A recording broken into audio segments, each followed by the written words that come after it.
I'm going to give you 10 rules for profitable self-discipline. These are rules of my own making. They're very homely, some of them, but they'll be very helpful. And number one is keep cool when other people get hot. I know you can agree with that one, but I'm not so sure that you'll always live up to it.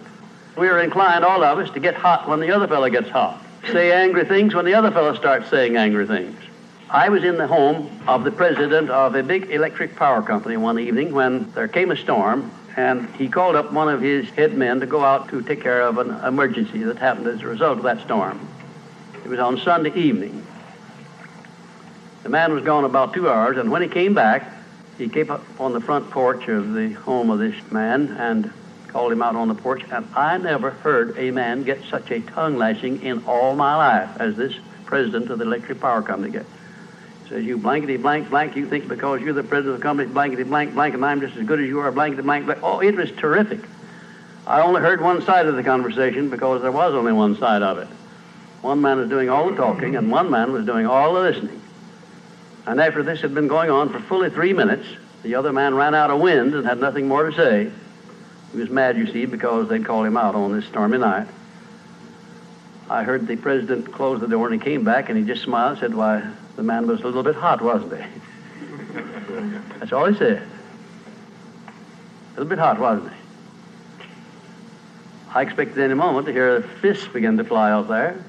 But you see, there was a man who had risen to great heights of achievement financially, and he had done it by self-discipline in every respect. And he didn't propose to allow a workman who had been temporarily unbalanced by his anger to throw him off balance and make him stoop to that level. He just didn't propose to have that done.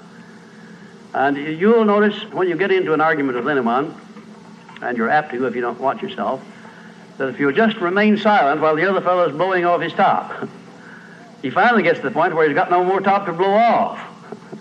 Then if you want to get in a few words of your own, that's a mighty good place to do it. It's a mighty fine thing if the words that you get in are not the kind of the words you've been hearing. In other words, if you say something back kind in return, it's far better for the other fellow and far better for you. It shows you to be the bigger of the two persons. Now, anybody can get mad and blow his top because of what somebody does or says, and that's happening all the time. But the truly big man, the man who is in charge of himself, he doesn't allow anybody to draw him down to that level of a street brawl or of an argument in harsh words unless he wants to do it. And if he's truly a big man, he doesn't want to do it. Number two, remember there are 3 sides to all arguments. We ordinarily think there are 2 sides to all arguments, but they're not, the 3. There's your side, there's the other fellow's side, and then there's the right side, which is usually about in the middle of the 2 viewpoints. Remember that when you get into an argument with the other fellow. Don't assume that he's always at fault. Maybe you're partly at fault too. Maybe neither one is totally at fault.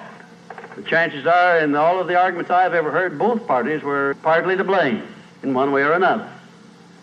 I have never yet heard an argument where one party entirely was to blame, although I suspect there are such arguments at times.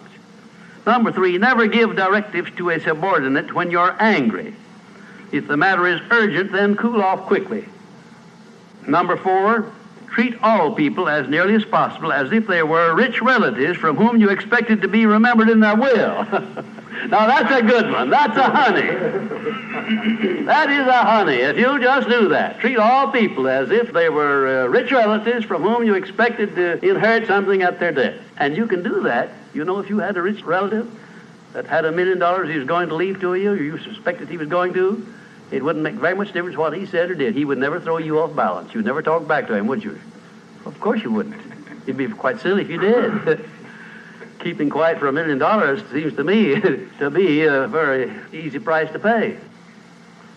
Number 5, look for the seed of an equivalent benefit in every unpleasant circumstance with which you meet, no matter what the unpleasant circumstance is. Make it a point to discipline yourself so that you look for that seed of an equivalent benefit, and you start looking in connection with the circumstance. Don't wait a week or two till you've all worked yourself up about it.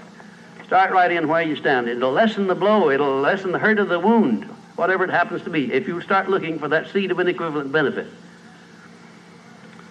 And number 6, learn the almost forgotten art of asking questions and then listening to the answers instead of getting the other fellow told off. It gives you an awful lot of satisfaction when you're angry to get the other fellow told, doesn't it? And the temptation is very great to do that. I know, because I've been there many times. Don't do it. Be bigger than that. Listen to what the other fellow has to say. And then when somebody makes a statement that you're not sure about, learn to ask this one question. It's one of the most important questions in life. It'll serve more purposes than any other short question that I can think of. When somebody makes a statement that you're not sure about, or that you doubt, or that you question, ask a 4-word question. How do you know? And then wait for an answer and see him squirm. Oftentimes there is no answer. People make wild statements that they can't back up. And instead of getting into an argument and making an incident out of the matter and getting yourself worked up into an argument, let the other fellow stew in his own fat by putting him over the barrel. But that question, how do you know? I had a clergyman in my class once who was very, well, I just don't know exactly how to describe him. He was a fanatic, you might say, on the subject of religion. And he was sure that he knew exactly what was going to happen to me after death. He said so in no uncertain terms. Not in the class, but in a private conversation. And he raved and ranted for quite a little while about it. And when he got through, I said, how do you know, parson? And that really put him over the barrel. He said, that's the way I feel about it. That's my faith. I said, well, now, having belief and faith is one thing, but having evidence is something else again. How do you know what's going to happen to me after I die? I don't know, and I doubt that you do. How do you know? Well, he never did give me a satisfactory answer.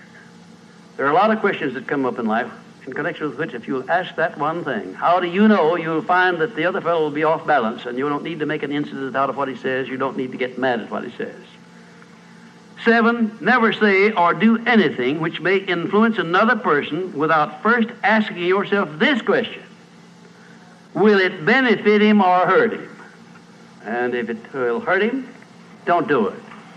Don't say anything or do anything that would hurt another person under any circumstances, no matter how much he may deserve it.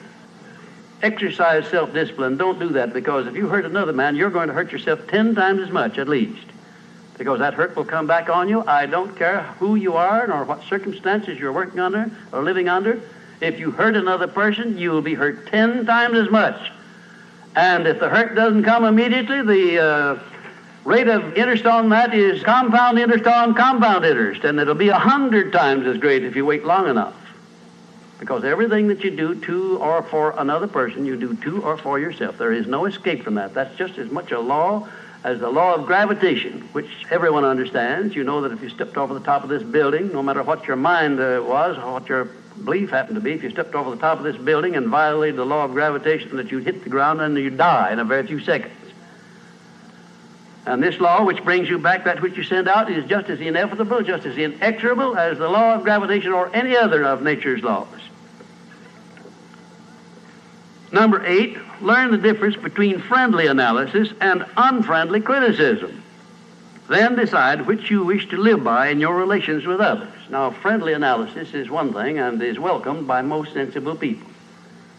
I don't object to friendly analysis of anything that I do, even though it's very unfavorable. If it's friendly analysis, I like it, because I can improve by it. But if it's unfriendly criticism, very obviously unfriendly criticism, and not analysis, well, then I resent it.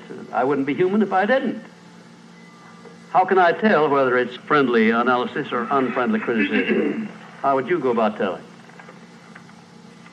There are a lot of ways you can tell. You can tell by your relationship to the person who's making it, whether it's friendly or unfriendly to begin with. If it's an enemy, obviously I discount it right off the bat, because you almost know it's going to be unfriendly criticism. I can tell also by the tone of voice in which he does it, by the manner in which he does it. Because a man who engages in unfriendly criticism generally uses a few epithets along with it that clearly indicates that he's biased. If you have self-discipline, you're not going to be influenced by that kind of a person. And number 9, remember that a good leader in any calling is one who can take orders as cheerfully as he gives them. And number 10, last but not least, remember that tolerance in human relations is just as important as tolerance in the operation of mechanics.